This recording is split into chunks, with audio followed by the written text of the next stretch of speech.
Well, like saying goes, ain't nothing to it but to do it. Cue the music. I'm going to put a floor pan patch in this car. So this is what we got. Not very good. Hey, that's not very nice now, is it? I mean, it's a good little car. It's kind of weird. Something was leaking. That's how you get that. If something was leaking, I mean, over there, somebody's done stuff. We're not digging into that, but we got no choice but to dig into this. One of the reasons you can tell somebody done stuff is because it's black. It shouldn't be black. It should be blue. So somebody's already tried to address that, and it didn't work. And then the silver over top, well, some rust come out, and they spray bombed some spray paint on it because that fixes rust, right? No, it doesn't. But look at the rest. Look at how blue that is over there. Everything. This is a rust-free car because that's free. So the windshield, something was probably leaking. I don't know. Maybe a door seal was leaking and dripped down there. Who knows what was leaking? Something was leaking, though, and it don't matter because we're going to change that. And it's no fun to change one of those, especially sitting on the floor like this. Even if this thing was on a rotisserie, it's not very much fun. This is what we're going to use to change it. The dude supplied me this. He ordered a left floor pan front section, being that, but he got this. You know what pisses me off? This stuff all over everything. Everybody's got to put this plastic tape on here that doesn't like to come off, and when it does come off, it leaves all the glue behind. Cut it off. Pisses me off, that stuff. So anyways, what I'm going to do here is I'm going to whack her in through here, and then I'm going to trim that, and I'm going to go along up in there and probably along this area here. One of the things that affects my decision on doing stuff like this and where I'm going to cut stuff and where I'm going to weld it is finish work, honestly, because you don't got to do a real nice finish work in here because it's getting sound deadener and carpet. Unless the guy you're doing the work for is bananas about his car and wants everything finished, and painted and stuff and welds ground and everything, which I've had to do, and But one of the things that I think about is the bottom side of the car. And I mean, everybody, if you're doing this to a car, chances are pretty good at some point you're going to be laying underneath your car looking at it, and you don't want it to look like, some clown stuck a bunch of cotton candy under there for you. So one of the things that I look at is where cross bracing is. Now, one of the things that makes these cars a bummer is that it's a Dodge. And a Dodge is a fully unitized car, meaning all the frame rails and everything are all part of the body. And the problem with that is the fact that there is a whole spider web of cross members underneath these cars. And that floor pan is plug welded. It's welded to all the cross members everywhere. And I think there's a cross member runs lengthways there. Somewhere up there running that away is the frame rail. And then I think there's another cross brace somewhere up there. And the floor pan's welded all that stuff. So you got to cut through all those welds to get this pan out. And then you put the new pan in, you got to re-weld all those welds. Versus just cutting a pan out and doing a perimeter weld and being done with it. See, that'd be nice. But this is a little more involved. So what I do where this started is I think about the finished work on the floor. So I try to make my cuts, like in the centers, more or less, of those, like back here, all go over top of that floor brace that's underneath there. And then I don't got to finish the bottom side of the weld. Now, I know what you're going to think as we do this process. When I say that, you're going to say, well, how do you get under there to treat the weld to make sure that it doesn't rust again in the future? And how are you going to get under there to do this? And how are you going to get in there to do that? And what are you going to do? And what are you going to do? And how are you going to do? And what do you? How do you? Now, let's be honest about it. Now, really, be honest about it. In this kind of work and on these kinds of cars, are you going to drill out every weld in this car and take all the brace work out of the car and get in there and clean the surface rust out of the panels that are in behind those braces, because it's there. I guarantee it. If you took the braces out of this car, the floors on the bottom side of the car have surface rust and scale, and they're rusty. The panel that I'm going to weld to is going to be rusty on the bottom side above that channel. The inside of that channel is going to be rusty under there. So what you're saying is, how do you might, we'll fix all that then. Clean that rust out of there and paint all that. Well, so then one is going to be done. Out of 63 braces in the floors of this car, one brace is going to have paint on the inside of it, and all the rest is still going to be rusty. That's fine if you want to do that and you want to go to that extent, but honestly, really, why? You're not going to do them all. So why bother doing one? If it's a kind of restoration where you're going to dip the car and get all that out of there and, whatever, that kind of a dealio, then you got to go take all your extra steps to try to coat them and do whatever you can do to save it. But if you're not doing that, out of 300, why do one? Or I guess in this case, two. Why do two? I'm not gonna.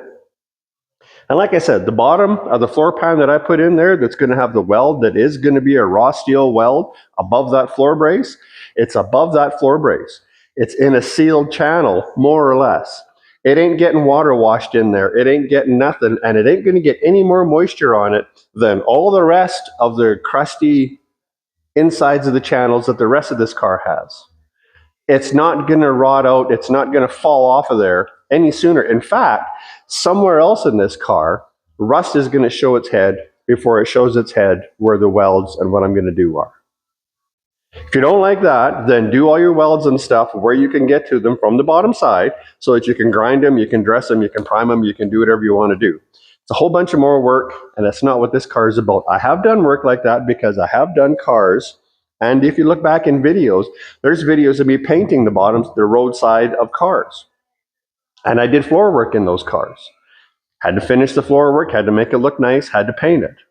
That's that kind of a job. This isn't that kind of a job. So, back to my first point, if you can hide at least half of your work inside of a brace, well then that cuts your work down, because now all you got to do is just make it on top so it doesn't look stupid. So there you go. There's something for everybody to disagree with right off the bat, and giddy up.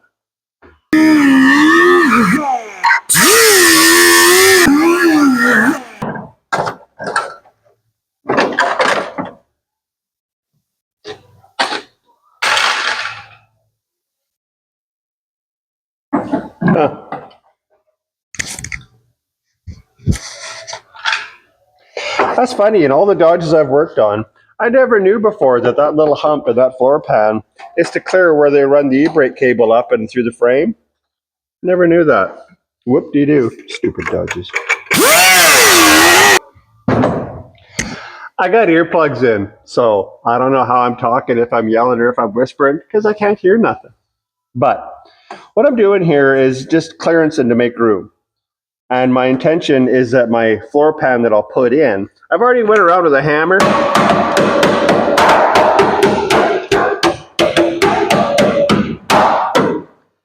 and tried to determine where we're good and solid. Because, I mean, we got rust scale. I don't know if you can see that. But we're not doing much with it. I'll clean the scale back and stuff and put some kind of paint over.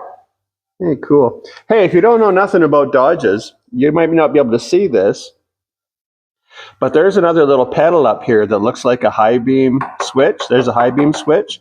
Now there's another one up here. Camera's over there, so maybe I'll show. But so it's just a little interesting thing. That guy up there, that's your high beam switch. Click, click. That guy up there, that's a foot pump. You know what that foot pump runs? That squirts your windshield wiper juice. It's like a little vacuum pump. Well, it's a pump, and you'd hit it with your foot. And I remember when I was growing up, my mother had a Dart, a 70 or 71, I think. I don't remember. And it had one of them. That's how I know. And the harder and faster that you pump that pump, the more pressure you get through your windshield washer system. And let me tell you what, as a high school dude, you can hit that pump pretty damn hard. I used to, on my mother's car, the windshield squirters in these things, where's the hole? Right there. They go in through there and they poke up through the cowl. So you would take, I would take, and I bent it up a little bit. Now, it didn't work on the windshield worth a shit anymore, but the harder I hit that pump, I could get it to squirt clean over the roof, and if you pumped it hard enough, I could get it to hit the guy's car behind me in the high school parking lot. Back to business. So, like I said, frame rail's right there. Floor's good here.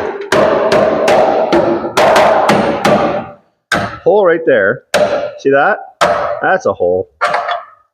So what I'll do is my frame rail runs to over here. And we're still good there. So that's where I'm going to trim my Floorpan up. Is over there. It's just barely going to fix this stuff. But the idea in this case is to be less invasive in the bottom of the car. So I want to stay, there's another rail there and a Floorpan there. So I want my, or a frame rail there. So I want my seam to run above that and above there. And then up here, it's going to run above that. So when all is said and done, this is an undercoated car. Oh, son of a bitch. Here, get up there. It's an undercoated car. Can you see that? And actually, I don't know if you can see all that, but you see how shitty and rusty and pitted up that is? The bottom side of that underneath the undercoating is still blue paint. So the rust definitely went down from here. It's not coming up from inside those braces, it's going down. What the point I was making. So if I just can stay in this section here in between this rail and this rail, well, it's going to be a perfect square under here that when we reapply some sort of undercoating that ain't going to look nothing like that, at least it's not going to go halfway up the tranny tunnel or halfway there or whatever and say, whoa, look at me. If I could keep it in this little area up here, then it's not going to stand out as much. So that's what we're going to do. So here's my first cut. A big reason to whack some of that rust out of there is to give you a clearance, because it's not going to fit good for you to try to overlap stuff, especially if it's got stuff like these ribs punched into it, because just by chance that they even got these ribs close to where they're supposed to be, well, they're going to interfere. And the chance is better that these aren't where they're supposed to be, so then they're not even going to sink into the factory ribs. So anyways, I mean, we got stuff here that wants to locate it, like there's a contour up there that wants to locate it, and then just that bend to the floor. So that's where we want her, that's where it wants to live. So what I'll do now is I'll go around, and luckily with all this black paint and shit on here, it'll give me a good surface to, I'll make a scribe around it.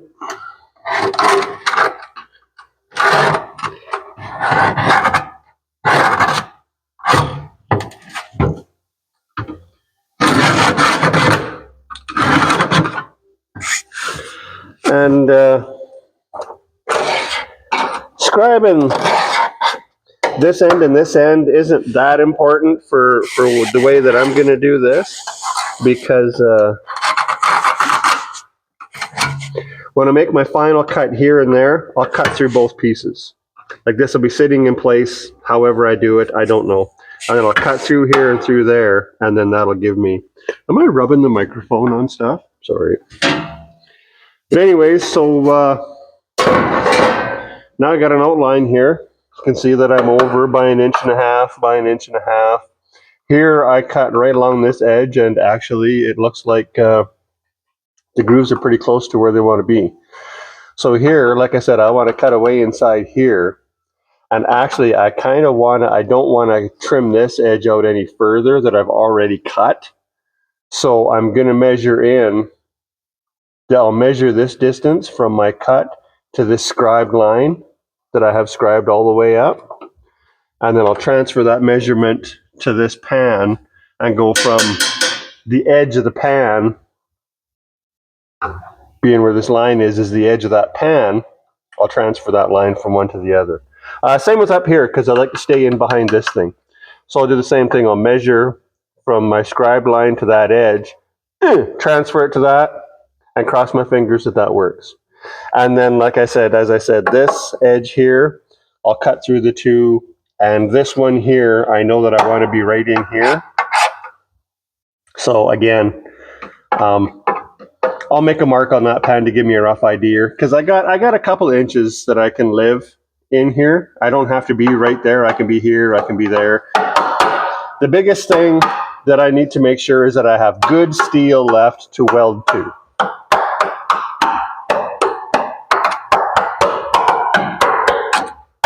And I do. So I'm going to start doing that. So there. Ooh, I should probably get away from that too.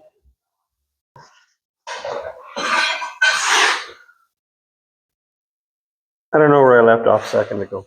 This is where we're at. So, all right. Holes cut. I didn't paint in there. Said I wasn't gonna, so just never mind. Just cut it out, would you? Get your shit out of the way. So one of the things we got going on here is this is being a pain right up in my tuchus on account of this little hump they made for it. Yeah, it's not really. So now what I done, and I said I might have to, and it's a pretty good idea. Once I had her kind of where some of it where I wanted it to be, I put a couple of tack welds on it. I welded it there. Oh, you son of a bitch. Oh. Why, you oughta.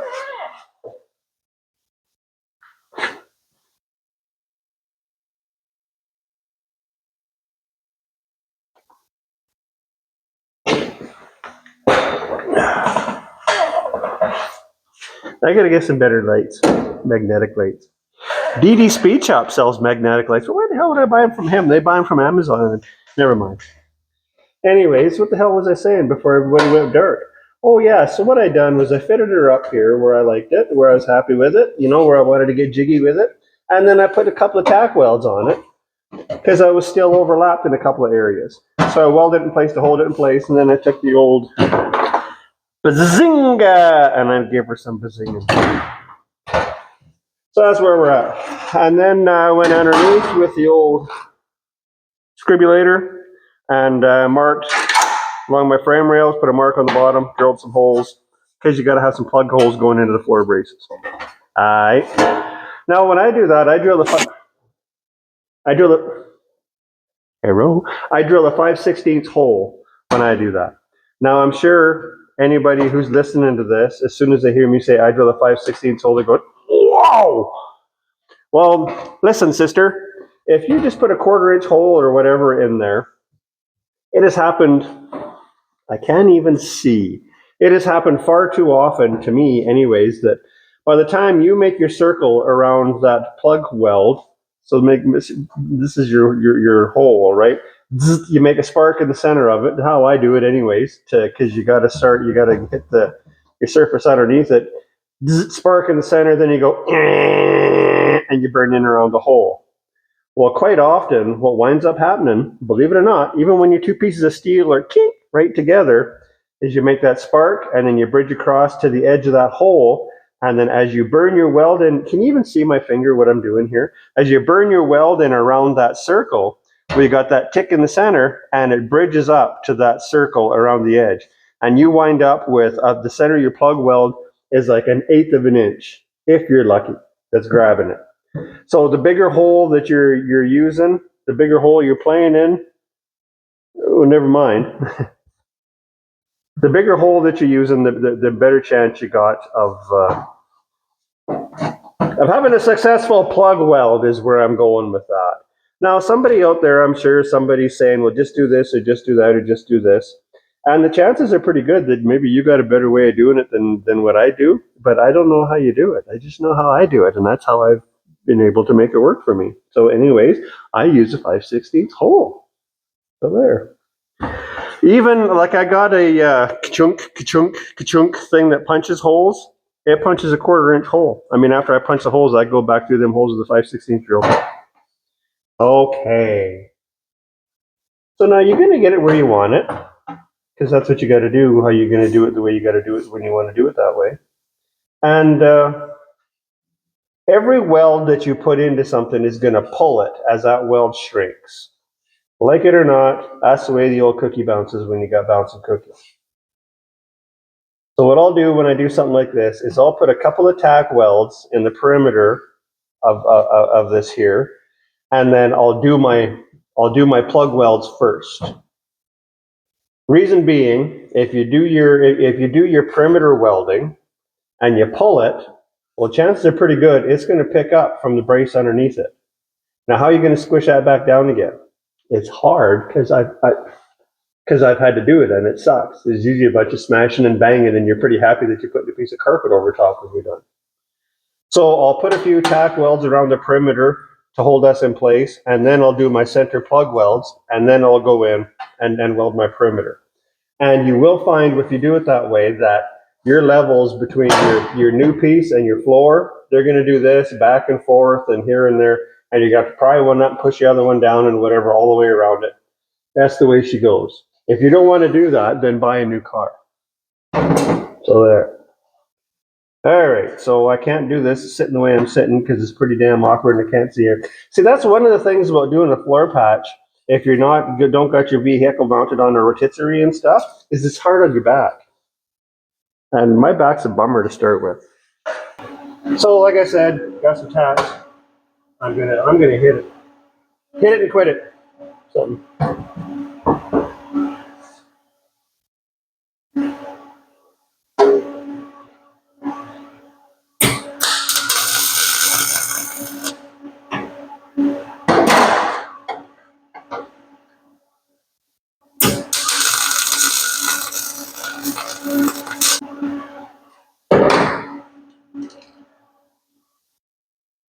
That one too, hey?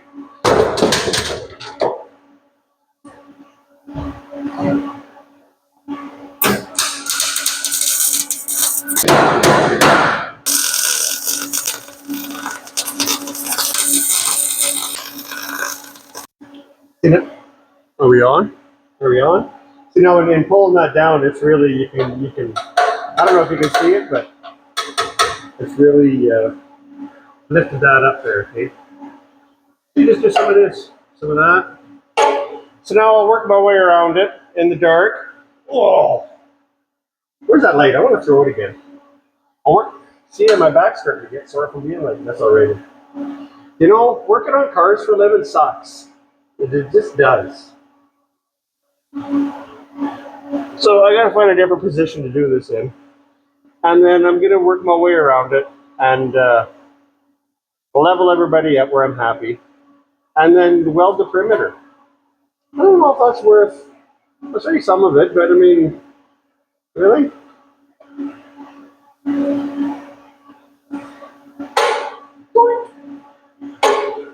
Cut it out. Now stop it, I said.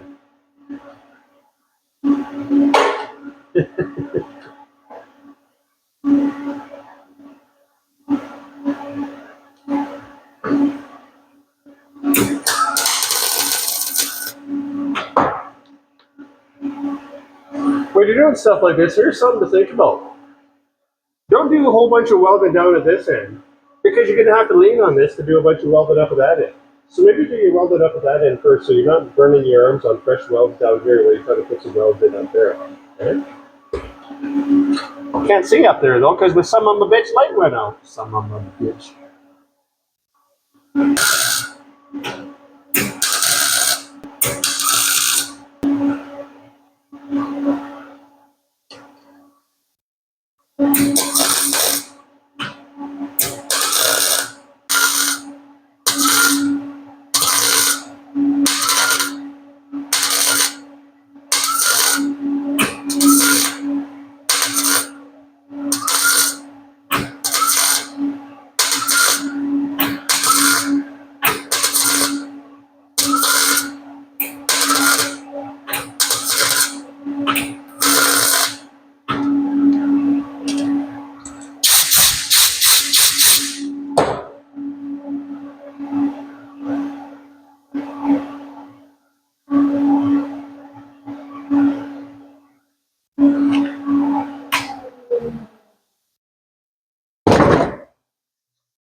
So in case you're wondering, that's what's up.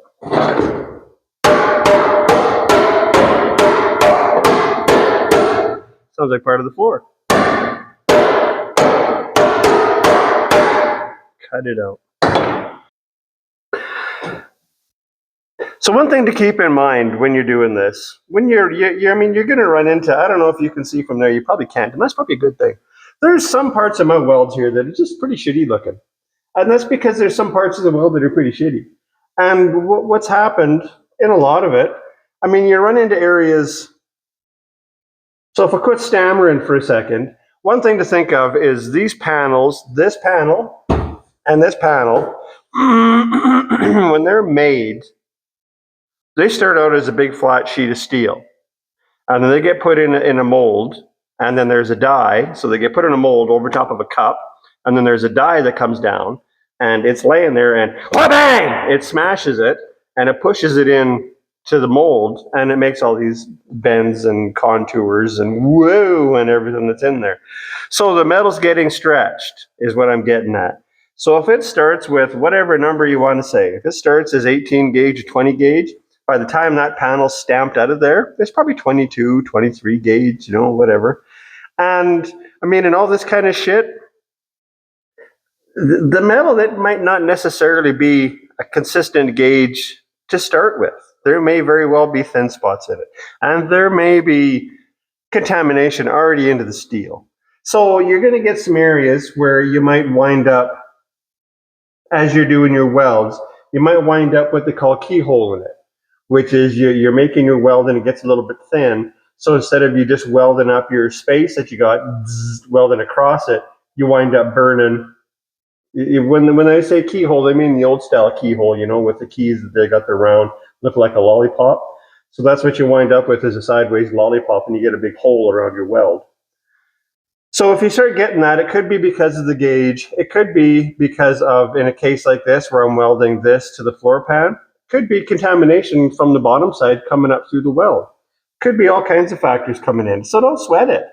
Like, just don't worry about it, because I'm gonna grind it, and you're just gonna put some carpet over it, and then probably a floor mat on top of the carpet too. So something else that's kind of hard to demonstrate, if you're getting that action and you're getting a little bit of keyholing, sometimes you can take your welder, your stinger, whatever you want to call it, and you're welding pretty close, right? Because you got an envelope of gas coming out of the end that's giving you a pure environment to weld in, right?